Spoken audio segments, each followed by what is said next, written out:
Arbre à palabre. Arbre à palabre au cœur des élections locales du 23 janvier 2022. Arbre à palabre est une tribune ouverte à tous les candidats. De Saraya, Kédougou et Salémata aux élections locales, conseil départemental, conseils municipaux. Arbre à palabre donne la parole à tous les candidats. Ils s'expriment librement sur leur profil, leur programme. Arbre à palabre est aussi le forum du citoyen. Arbre à palabre est une émission sponsorisée par la Fondation Konrad Adenauer. Arbre à palabre est diffusé tous les jours à la radio communautaire de Kédougou 93.9. Mais aussi sur ecodecolline.com et sur les réseaux sociaux. Arbre à palabre, c'est bientôt.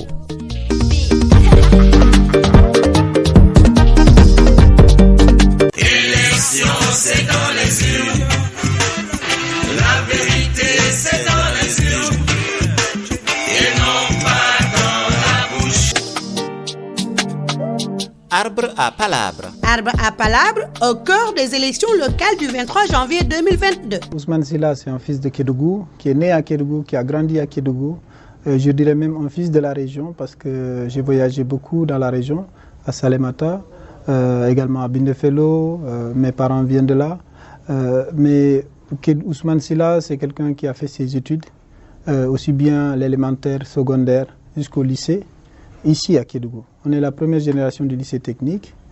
J'ai fait la série S3, j'ai fait mon bac ici, ensuite maths physique à Dakar, et ensuite je suis parti faire une école d'ingénieur en Europe. Après cela, bien sûr, j'ai travaillé en Europe en tant qu'ingénieur production, directeur industriel, et ensuite directeur d'usine. Et là, je suis rentré au Sénégal depuis 2017 en tant que directeur ArcelorMittal, directeur commercial ArcelorMittal pour l'Afrique de l'Ouest.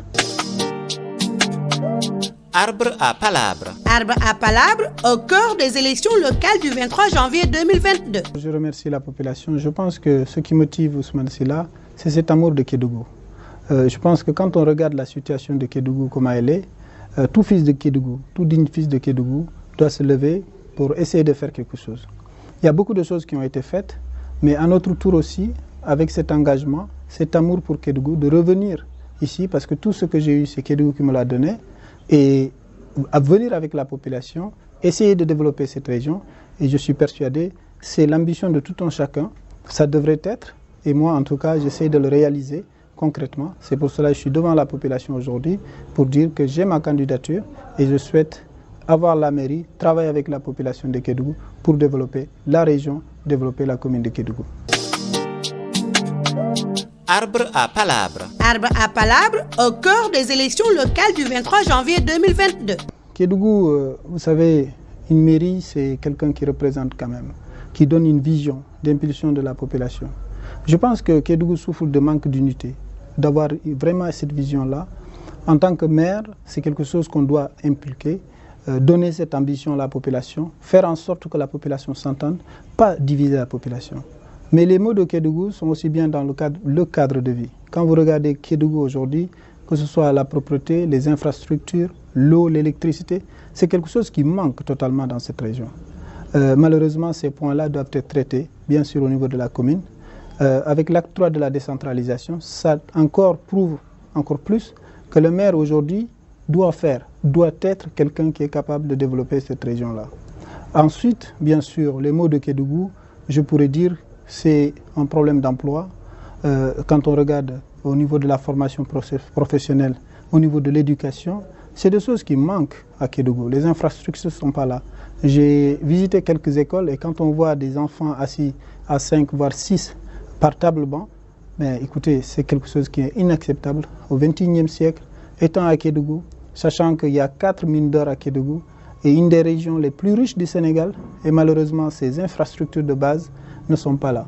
Et cela ne peut être fait que par les fils de Kédougou. On doit se battre, on doit défendre nos intérêts et pas être là en tant que représentant simplement pour rapporter les paroles faites au niveau de Dakar, mais il faut être là pour donner une impulsion, diriger et donner vraiment cet espoir à la population que nous allons traiter ces problèmes.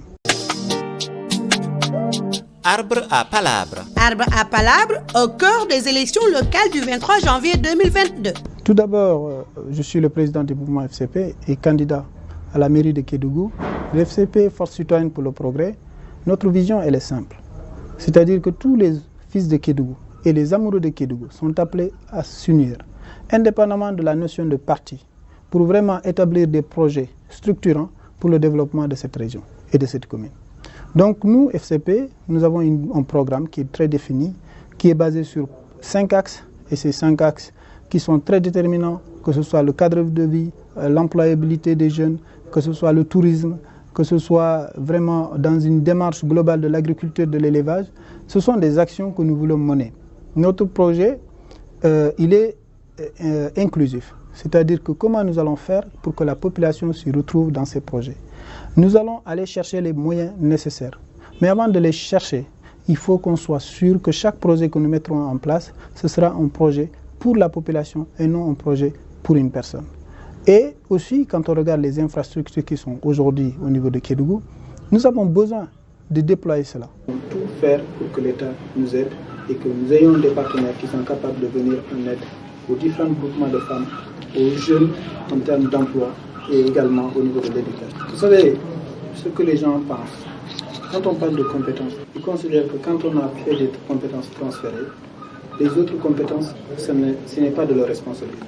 Ce qui est totalement faux.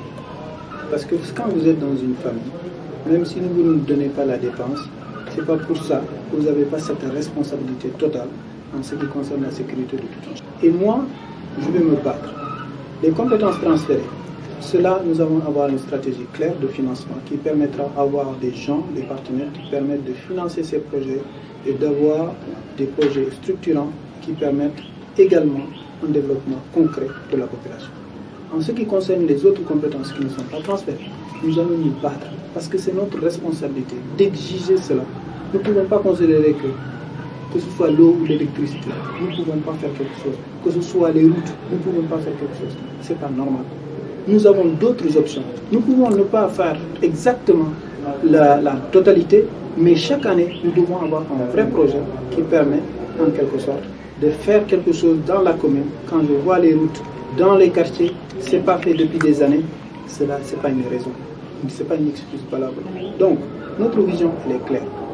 En tant que maire, nous avons des responsabilités aussi bien sur les compétences transférées que les compétences qui ne seront pas transférées, afin de lutter pour que l'État ait qu'on existe de droit pour venir investir dans notre localité. Arbre à palabre. Arbre à palabre au cœur des élections locales du 23 janvier 2022. Vous savez, je vais prendre le cas du marché. Je pense que c'est déplorable aujourd'hui. Parce que dans ce marché, vous ne trouvez même pas de toilettes. C'est des situations de base. Je pense qu'il faut qu'on soit clair et concret.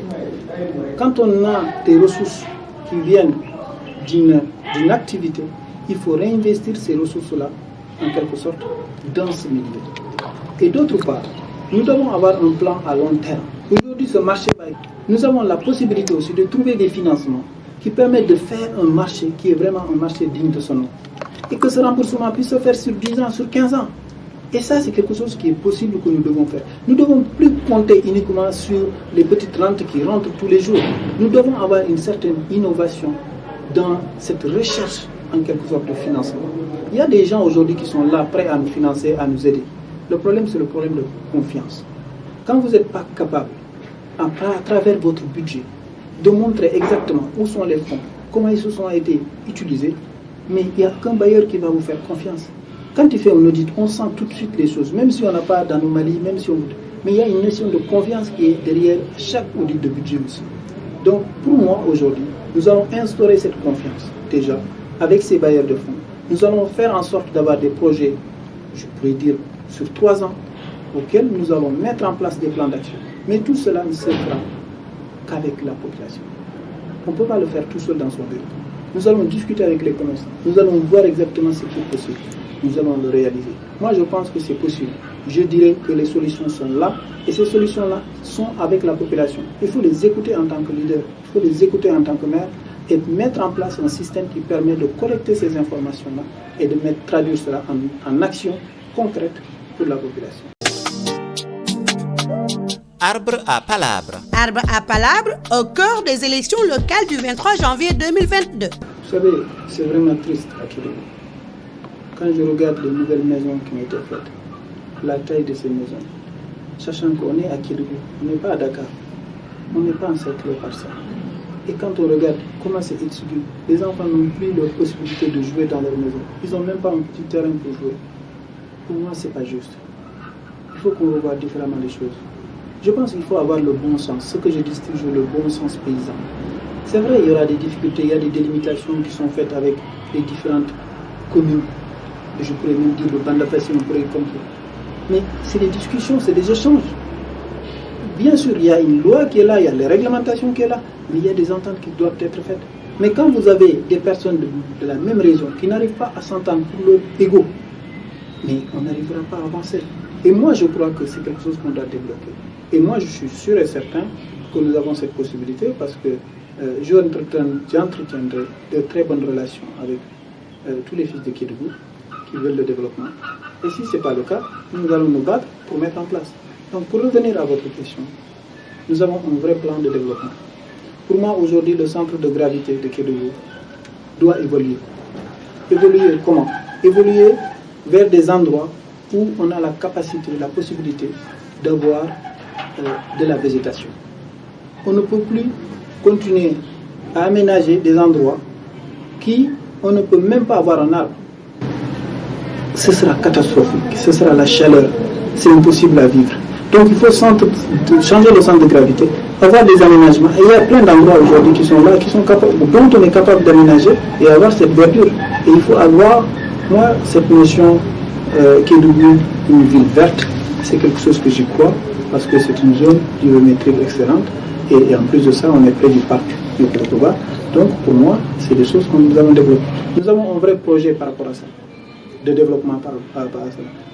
Cela va nécessiter beaucoup de discussions et d'échanges, mais je suis très confiant parce qu'aujourd'hui c'est un problème commun et que tout le monde veut résoudre. Et je suis persuadé qu'avec notre compétence, notre capacité de dialogue, nous allons le faire avec tous les maires qui nous entourent au niveau de la commune.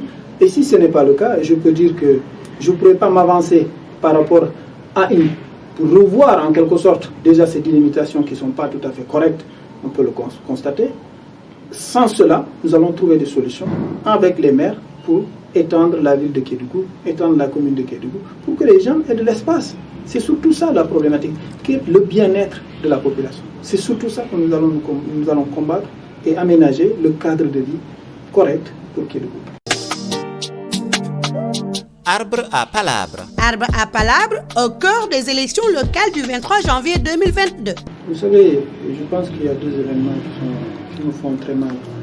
Moi, je suis de Kédougou. Quand j'étais en école d'ingé, j'avais mon nom de réseau qui s'appelle Kédougou Paradis Terrestre.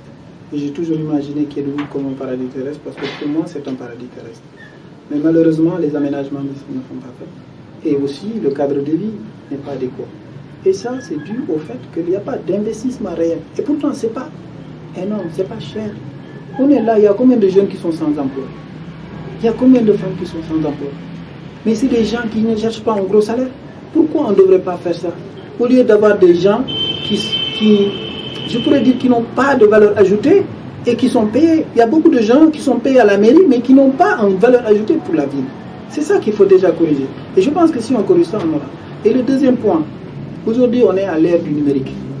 Moi, je crois fermement que Kédougou, on peut le développer par cela. Moi, quand vous voyez notre mouvement en termes de marketing et tout ça, nous le développons. Et ce sont des jeunes qui sont de la région de Kédougou qui font toute ma communication. Aucune personne hors de Kédougou ne fait ma communication. Donc, c'est quoi? On peut l'utiliser. Il y a tout ce qui est infographie aujourd'hui qui est super bien. Il y a tous les réseaux sociaux qui sont là. Nous allons développer par rapport à ça pour inciter que le Sénégal, tous les Sénégalais visitent Kédougou et choisissent de venir en vacances à Kédougou. Parce qu'on a des sites touristiques, on a des sites vraiment qu'il faut culturel, au niveau culturel, mais on est excellent. Donc, moi, pour la simple raison, la promotion de Kédougou, ce sera une réalité. Elle commencera par quoi? Une promotion de la jeunesse de Kédougou. Il faut que les cadres, les leaders politiques puissent donner de l'exemple. On doit s'entourer des jeunes de Kédougou compétents, talentueux. Et c'est ça qu'on doit faire. Aller sélectionner ces jeunes-là. Pas celui qui va m'aimer ou celui qui va crier mon nom tous les jours. Non, je ne cherche pas celui qui va crier. Je cherche celui qu'on va dire, celui-là, il est excellent, il est compétent. Mais c'est ça qu'on doit chercher. Et cette promotion de cette jeunesse, cette promotion de la population est continuera par une promotion de la ville, de la région de Kédougou, comme un site, comme une région à visiter. Et je pense qu'aujourd'hui, on a un plan d'action clair et concret. On a les compétences nécessaires qui sont déjà identifiées. Il suffit juste d'avoir la mairie. Et en tout cas, nous lancerons toutes ces actions. Arbre à palabre. Arbre à palabre au cœur des élections locales du 23 janvier 2022. Vous savez, dans le monde entier, aucune commune, même en Europe, en fait, il y a une autosuffisance par rapport aux recettes ou aux dons qui sont faits par l'État. Non, il faut être innovant dans ce que nous cherchons. Aujourd'hui, il y a des gens qui sont prêts à accompagner, à financer, parce qu'ils y trouvent un intérêt réel. Et ce sont ces gens-là que nous allons chercher. Comment? En mettant en place une vraie politique de confiance. Moi, quand je serai élu, cette mairie sera certifiée ISO 9001. Pourquoi certifiée ISO 9001?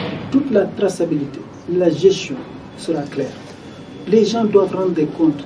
Et quand on commence à gérer comme ça, n'importe quelle banque qui vient à votre porte, elles vont taper tout à notre porte pour venir nous financer. Et nous prendrons le financement le plus rentable qui permettra à la population de gagner. Et ça, il y a plein de choses aujourd'hui qui sont là. Vous savez, une ville, c'est simple. Vous prenez les commerçants qui sont là. Ils investissent, ils achètent. Pourquoi ils vendent ici? C'est parce qu'ils ont des clients. Ils arrivent à avoir de bénéfices. Et l'État ou la commune, comment elle va faire en sorte que ce qu'elle va faire puisse générer en quelque sorte des valeurs ajoutées, pour générer des valeurs qui permettront à investir davantage, à créer davantage des infrastructures, des locaux, et que les gens puissent habiter, et que des sociétés puissent s'installer. Aujourd'hui, il y a beaucoup de choses aujourd'hui que des sociétés qui sont là ne peuvent pas utiliser, alors qu'elles devraient l'utiliser. Quelle salle de conférence qu'on peut utiliser à Kédougou, appartenant à la commune? Mais ça, c'est des investissements que nous pouvons faire, parce que c'est des investissements à long terme. Il ne faut pas le voir en tant que mandat Ousmane Sylla qui est de 5 ans. Non, ce n'est pas le mandat d'Ousmane Sylla qui est important. C'est l'évolution de la commune pour les 5, 10 ans, 15 ans, 20 ans à venir. L'élection, c'est dans